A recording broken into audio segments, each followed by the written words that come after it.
મારું નામ સુરેશ છે। હું ભાવનગર શહેરમાં રહેતો એક છોકરો છું। આ કહાની એ દિવસની છે કે જ્યારે મારી કોલેજ પૂરી થઈ ગઈ હતી તો તે દિવસમાં હું સાવ નવરો હતો।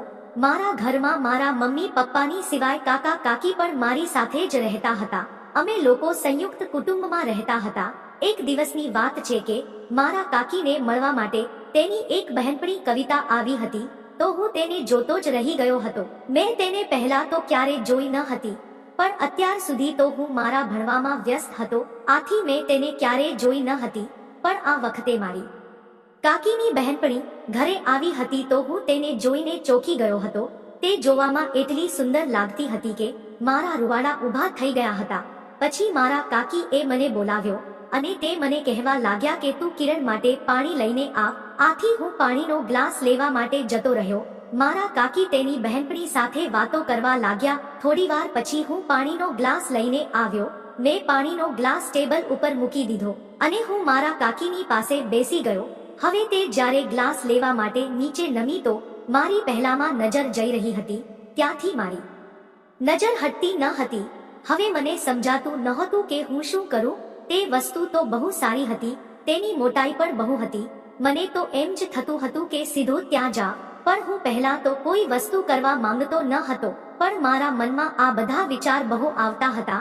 મેં પહેલીવાર જ આવા બટકા જોયા હતા।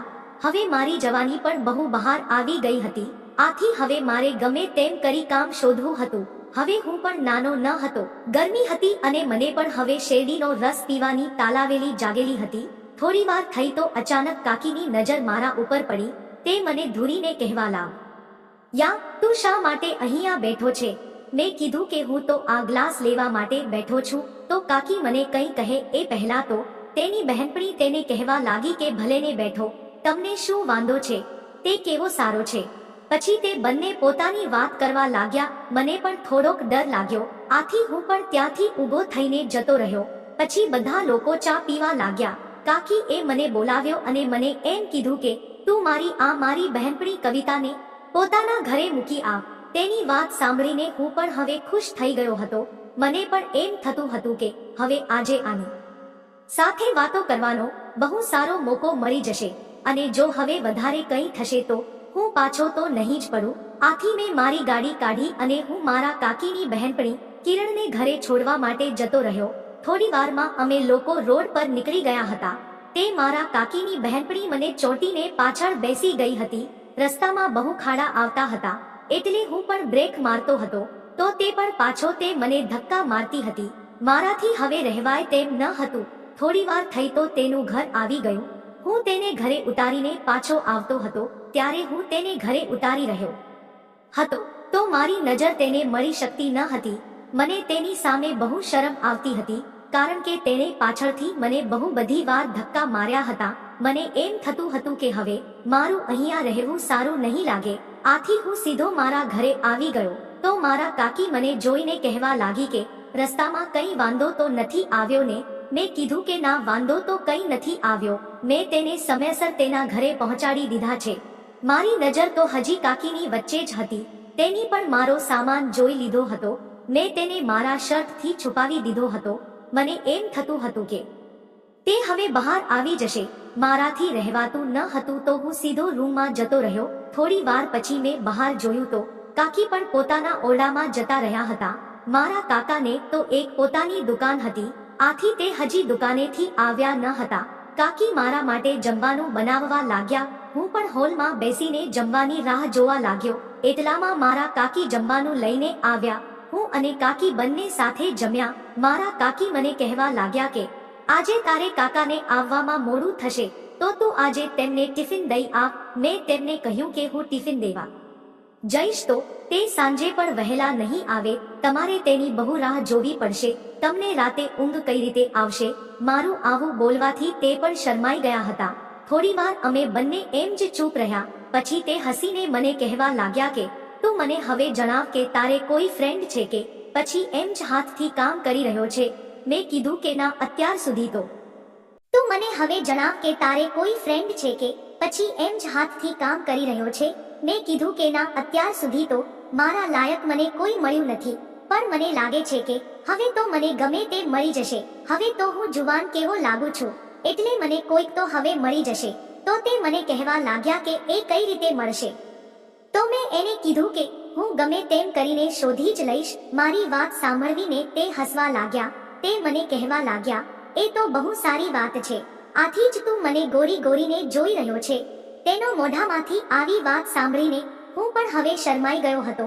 આથી વસ્તુનું ધ્યાન રાખતા મેં કીધું કે તમે મને માફ કરી દેજો, મારાથી કંટ્રોલ ના રહ્યો એટલે આવી બધી વસ્તુ થઈ ગઈ હતી.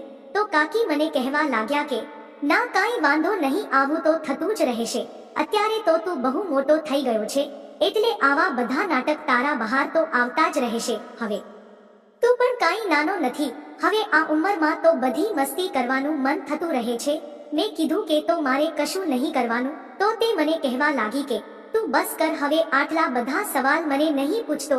મેં કીધું કે તો હું મારા મનની વાત કોને કહેવા જા, મને તમે જ કહી દો. તો કાકી મને કહેવા લાગ્યા કે હા, મન તો બધાને જ થાય છે.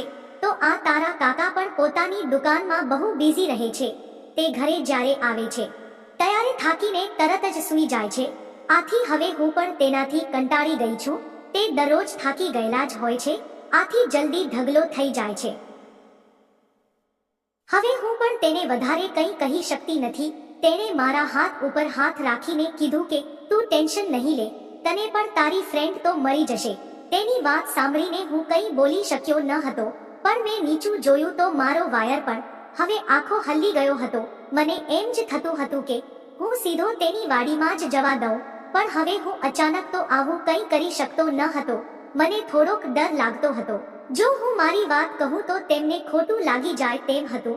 થોડી વાર પછી તે ચકલીને જોવા લાગ્યા. મને એમ થતું હતું કે તે પણ હવે મારી ઉપર ધ્યાન કરવા લાગ્યા છે, પણ મને કહી શકતા ન હતા. તેને પણ થોડોક ડર લાગતો હતો. મારી નજર પર હવે તેની ફ્રીજમાં રાખેલી મોસંબી ઉપર જતી હતી.